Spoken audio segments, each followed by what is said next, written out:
Hello, guys. Welcome back to my YouTube channel again, and I'm here making a story time. Guess what?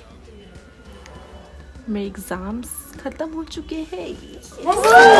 Happy. अब मैं देखूँगी stranger things और जितने भी मैंने छोड़ रखी थी सारी की सारी सीरीज कंप्लीट करने वाली हूँ मैं. Thank you so much for showing this love और I will try to make every single day the videos. भाई मेरी गली की आंटियाँ ना पूरा दिन बात करती है, सीरियसली पूरा दिन. Anyways ignore it. जैसे कि हम लोग फेक पीपल्स को भी लाइफ में इग्नोर करते हैं वैसे ही. और आज का पेपर, पूरे पेपर में मैंने तुक्के भेड़े, कुछ भी उसमें से नहीं आया जो मैंने पढ़ रखा. एक सिंगल क्वेश्चन नहीं आया जो मैंने पढ़ रखा था. टिक मार्क का क्वेश्चन पेपर था तो ऑब्वियसली मैंने तुक्के भेड़े हैं. I don't know. और सबसे थोड़ी बहुत बुरी चीज़ भी हुई है आज एग्ज़ाम में. लाइक 2 बच्चों का पेपर हो ही नहीं पाया. उन्होंने लास्ट में सबमिट करते वक्त तो कंप्यूटर पे पेपर था तो सबमिट किया उन्होंने, तो उसमें हो गया अटेंडेंस फेल हो गई उनकी, मतलब एब्सेंट मार्क हो गई. तो कुछ कर नहीं सकते. अब भाई एक उस लड़के का जो, मतलब एक लड़की थी एक लड़का था, दोनों का जो हुआ था कैंसिल हो गया था पेपर. तो जो लड़का था उसकी बात है मैं बताती हूँ. वो बोलता है कोई बात नहीं मैं दोबारा दे लूँ, मैंने तो वैसे भी इसके लिए कोई मेहनत नहीं कर रखी थी. The whole class looking at her, literally looking at him. कैसे, मतलब भाई how can you are so chill. And the girl was crying. She is saying कि भाई मैंने 1 साल से मेहनत कर रखी थी इस एग्ज़ाम के लिए and I want to be pass in this exam. तो फिर जो भी था टीचर ने बोला कि आप ऐसे दोबारा दे सकते हो, ऐसे ऐसे करके जो भी होता है प्रोसेस. और वो लड़का, तो मतलब जो एक और एक लड़की बैठ के एग्ज़ाम दे रही थी उसको कह रहा था आप उठ के अपना एग्ज़ाम इसको दे दो, ये कर लेगी आपकी सीट पर और आप छोड़ दो. तो फिर वो लड़की कह रही है मैंने भी मेहनत करी थी, सब तुम्हारी तरह उठ के नहीं आते. The whole class was laughing at him seriously. और एक और चीज़, आज मैंने पता क्या सोचा था कि भाई अब मैं डाइट करूँगी प्रॉपर सीरियसली, जो कि मैंने फॉलो भी करी. कल अच्छे से एकदम प्रॉपर अच्छे से मील लिया, उल्टा सीधा कुछ नहीं खाया बाहर का, पानी वानी पिया एकदम ठीक है. और आज मेरा पेपर था, ऑब्वियस सी बात है बाहर जाएंगे तो खाने का तो मन करेगा. घर से मैंने सुबह एकदम हेल्दी जिम से आके शेक वेक पिया. ओके हो गया. चलो अब रास्ते में जाते जाते मैंने ब्रेड पकौड़ा खाया सबसे पहले, मतलब सेंटर के बाहर ही. इतना सुबह कौन लगाता है भाई, मतलब 10 बज रहे थे वैसे तो, 10 बजे वहाँ पे वो ब्रेड पकौड़ा लगा. मैं खा लेते हैं, कुछ नहीं जा रहा, थोड़ा सा खा. बस एक खा लिया मैंने, ठीक है. फिर उसके बाद हम एग्ज़ाम देने जाते हैं एंड मैंने एग्ज़ाम से आते हुए मैंने सब खाया जो मेरा खाने का मन कर रहा था. मोमोज, छोले भटूरे. और फिर उसके बाद क्या होता है एंड में हम लोग क्या सोचते हैं, रिग्रेट होता है हमें, क्यों खाया भाई, डाइटिंग कर रहे थे हम, हमें वेट लूज़ करना है. कोई बात नहीं, कल से डे 1 स्टार्ट करूँगी मैं भी. डे 1 तो स्टार्ट हो जाता है लेकिन डे 2 नहीं आता. फिर डे, मतलब जैसे होता है कि डे 1 स्टार्ट हो गया, डे 2 भी कर लिया हमने, फिर उसके बाद नहीं आ पाता, पता नहीं क्यों. भाई करनी पड़ेगी डाइटिंग फॉलो, वरना तो हम मोटे मोटे हो जाएंगे ज़्यादा ही, फिर हो नहीं पाएगा, फिर रिग्रेट करते रहो नहीं हो पाया. तो एग्ज़ाम्स ख़त्म हो चुके हैं और अब हम व्लॉग भी अच्छे से बनाएंगे. लाइक स्टोरी टाइम हो गया, लाइफ का रूटीन्स वो मैं शॉर्ट्स में दिखाती हूँ, क्योंकि ना शॉर्ट्स में तो थोड़े छोटे छोटे पॉइंट्स होते हैं और लॉन्ग वीडियोस में हमें पूरा देख के एडिट करना पड़ता है. जैसे स्टोरी टाइम में हमें पता होता है हमने क्या बोला है क्या नहीं बोला. इसमें इतनी ज़्यादा एडिटिंग होती नहीं है, लेकिन मैं इसमें भी कर देती हूँ, पूरी देखती हूँ स्टोरी टाइम भी. बट हाँ, अब हम ट्राई करेंगे कि ब्लॉग्स, जैसे कहीं घूमने जाएंगे तो उस चीज़ का ब्लॉग बनाएंगे. पर तो वैसे कहीं नहीं जा रहे हैं. और आप लोगों के न्यू ईयर्स पे क्या प्लान है, do let me know in the comment section. और हाँ मैं क्या कह रही थी, A few moments later. हाँ मैं कॉफ़ी बहुत ज़्यादा पीने लग गई, मुझे स्टॉप करना पड़ेगा. It's also unhealthy. if you don't know.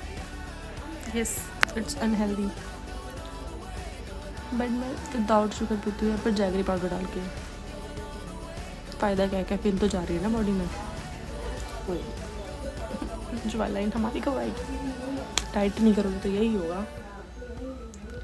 Anyways, तो हाँ, अब हम डेली ब्लॉग पोस्ट करेंगे और अब होपफुली नेक्स्ट सेमेस्टर तक हमारे पास कुछ पढ़ने के लिए नहीं है, क्योंकि मैं एग्ज़ाम्स के पहले ही पढ़ाई करना स्टार्ट करती हूँ. स्कूल में होता था ऐसा कि हाँ हम पहले स्टार्ट करते थे, बट 11th 12th में मैंने वो भी नहीं किया. 11th 12th में मैंने एग्ज़ाम्स के थोड़े दिन पहले स्टार्ट किया. जैसे एग्ज़ाम ने मेरे नेक्स्ट मंथ से, तो मैं सिलेबस कवर करने बैठी हूँ इस मंथ और हो भी जाता. I don't know how. अब कॉलेज में हम क्या करते हैं कि एक दिन पहले भी बैठे हैं ना, तो भी ये भी रह गया, वो भी रह गया, ये भी रह गया, वो भी रह गया. इस चक्कर में कुछ भी नहीं हो पाता. और जब वो कंप्यूटर का पेपर हो तो कौन खोलेगा लैपटॉप भाई, कौन करेगा इतनी मेहनत. दे आओ पेपर, पास हो जाओगे. मतलब इतना कॉन्फिडेंस है कि पास हो जाओगे, तो तुक्के से भी. एनीवेज, जो भी है हो जाऊंगी पास. भगवान के भरोसे देकर आए भाई पेपर. देखो क्या होता है अब एग्ज़ाम में, तो रिजल्ट ही बताएगा. A few moments later. Who cares about result? Who cares? No one. कोई नहीं देख रहा डिग्री. कहीं पे नहीं चलने वाली डिग्री भाई. अब ग्रेजुएशन कंप्लीट हो जाएगी तो फिर उसके बाद इंटर्नशिप वाले भी बोलेंगे ग्रेजुएशन दो. अभी ग्रेजुएशन कंप्लीट नहीं हुई है, उसका रिजल्ट आना बाकी है. तो हम जैसे कहीं पे भी इंटर्नशिप के लिए जाते हैं ना, तो वो बोलते ग्रेजुएशन दिखाओ अपनी. अब मेरे पास डिग्री आ जाएगी, उसके बाद मैं कहीं पर इंटर्नशिप के लिए जाऊँगी तो मुझसे नहीं मांगी जाएगी मेरी डिग्री. कि मैंने देखा है, जो चीज़ हो जाती है वो नहीं होती कहीं पे, फिर वो कोई मांगता ही नहीं उसको, उसकी वैल्यू ही नहीं होती. और डिग्री की वैल्यू सिर्फ ना लाइक MNC कंपनी में अगर हम अप्लाई करते हैं वहाँ पे होती है. वहाँ पे उनको एक्सपीरियंस चाहिए. एक्सपीरियंस के लिए हमें इंटर्नशिप करनी पड़ी. इंटर्नशिप में भी एक्सपीरियंस मांग रहे हैं. हम क्या करें. We have zero experience about anything. तो भाई तुम इंटर्नशिप क्यों दे रहे हो, क्यों प्रोवाइड कर रहे हो स्टूडेंट्स के लिए if they don't know anything else. पता नहीं क्यों इंटर्नशिप के नाम पे लोग ठग रहे हैं. तो उसमें सैलरी कम होती है, इसलिए शायद उन्होंने इंटर्नशिप नाम रख दिया. बट यार छोड़ो, क्या ही बुराई करेंगे जब हम सबको पता ही है. और मेरी आवाज़ ना शायद बहुत धीरे बोलती हूँ मैं. मुझे थोड़ा तेज बोलना पड़ेगा जिससे मेरी ऑडियंस सुन सके. तबीयत खराब हो गई मेरी. मैंने कोक पिया आज एकदम दबा के, because I really like Coke. I live for Coke. I die for Coke. No, I die for coffee. Coffee person. और मेरी वीडियोस पे काफ़ी अच्छे कमेंट्स आए हैं. Thank you so much everyone who supports me. And I'm glad कि मेरे पास इतने अच्छी ऑडियंस है. बीच में मैं बहुत डीमोटिवेट हो गई थी. लाइक मैंने बहुत लंबा गैप ले लिया था यूट्यूब से. 3 साल पहले मैं बहुत एक्टिव थी यूट्यूब पे. मेरे व्यूज़ भी काफ़ी अच्छे जाते थे. व्यूज़, हाँ तो मैं बता रही थी 3 साल पहले मैं बहुत एक्टिव थी. व्यूज़ भी अच्छे जाते थे, लाइक 3K 4K मेरी वीडियोस पे व्यूज़ जाते थे. मैंने प्राइवेट कर दी कुछ वीडियोस तो, बिकॉज पहले क्वालिटी इतनी बेकार होती थी ना वीडियोस की. और हाँ, कल आज एक कमेंट आया मेरी वीडियो पे, now your quality was better than old videos. कोई ओल्ड सब्सक्राइबर है जो भाई अभी भी एक्टिव है. Thank you so much for your support guys. मैं पहले डालती थी 10th 11th 12th के स्टडी व्लॉग्स. उनमें मैं बहुत मेहनत करती थी एडिटिंग में, लिटरली बहुत ही ज़्यादा.